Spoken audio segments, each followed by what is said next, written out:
Hey ninth grade Raptors, Mr. Millette here as we get started with our January mini lesson where we're going to be answering the age-old question of how are you feeling? So let's dive on in.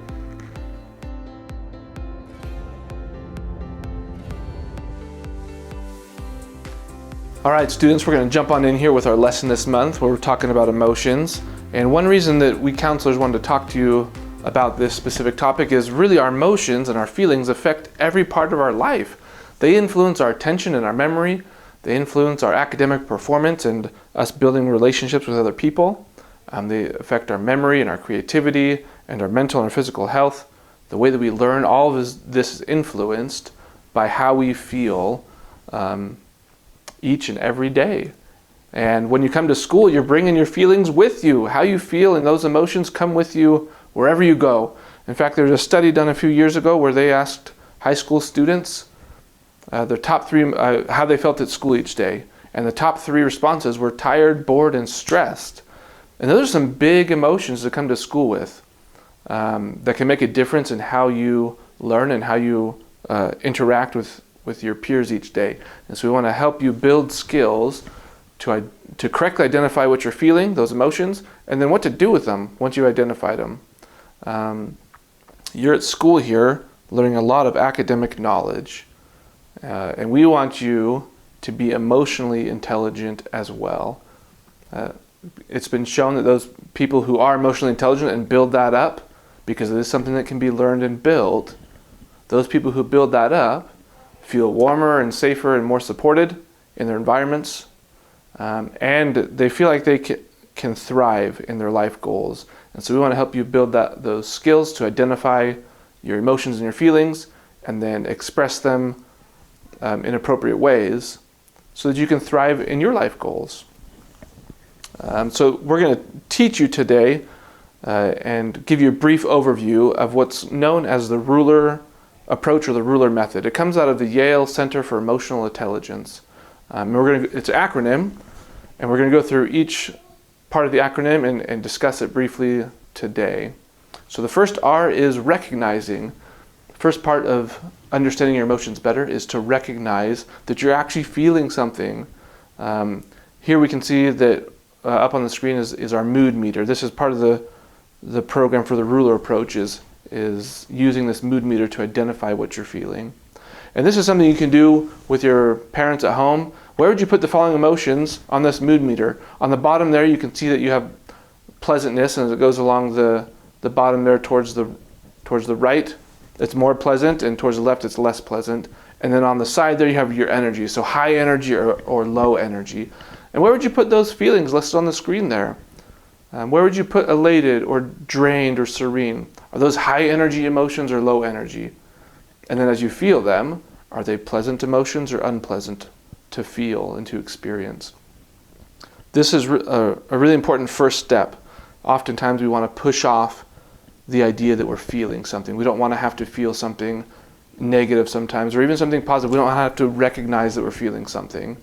But it is the first step to dealing with our emotions is to stop for a moment, to pause, to check in with ourselves, and to recognize that there is a feeling inside of us that we should acknowledge and probably do something with, which leads us kind of forward in the acronym.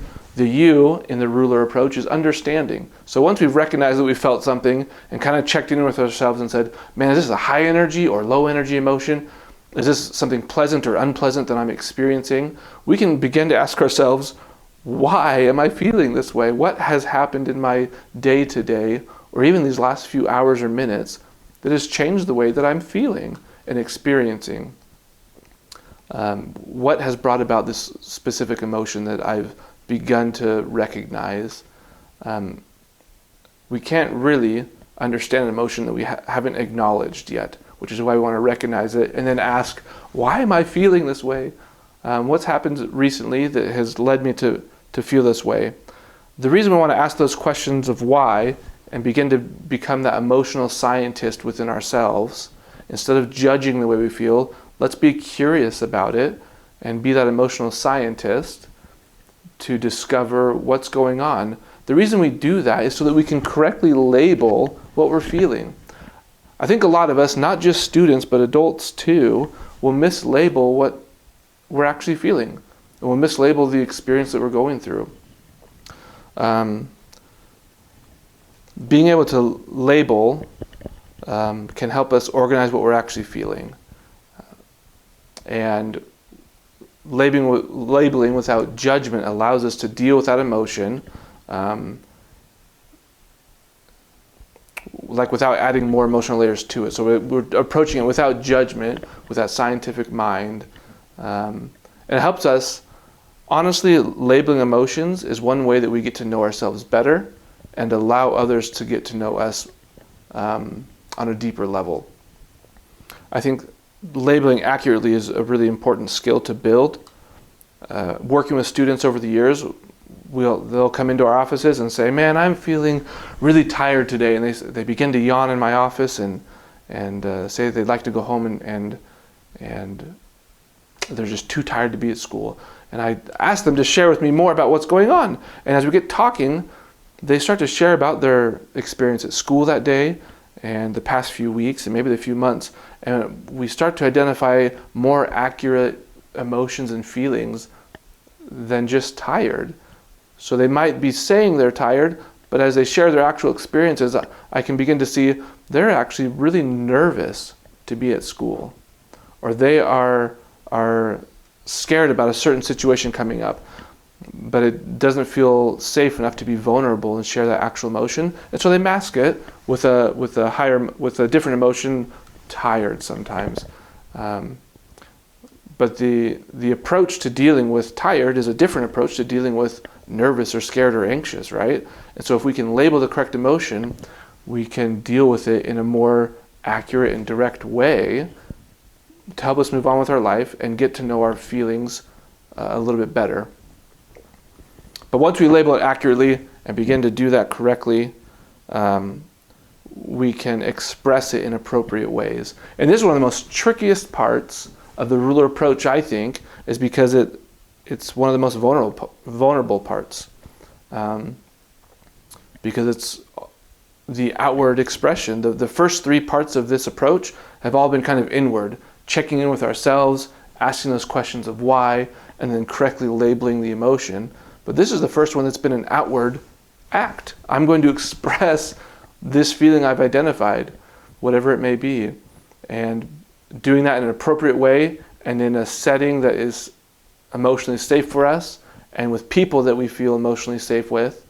We kind of want to plan that out so that we get seen and heard, and so other people get seen and heard as well, because not every situation is simple and easy to get through. We're going to go through difficult situations and experiences in life, and so learning to express how we feel and to understand how other people are feeling is a skill we want to build.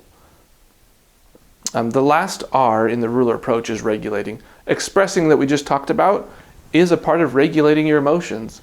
And when we talk about regulating emotions, we're talking about giving yourself permission to feel all of your feelings. It's not about pushing off the negative ones and only feeling positive ones, which sometimes happens in all ages of life. Is if we're feeling something negative, sometimes we'll hide away until we feel more positive, and then we'll come back and say, "Look, I'm happy again."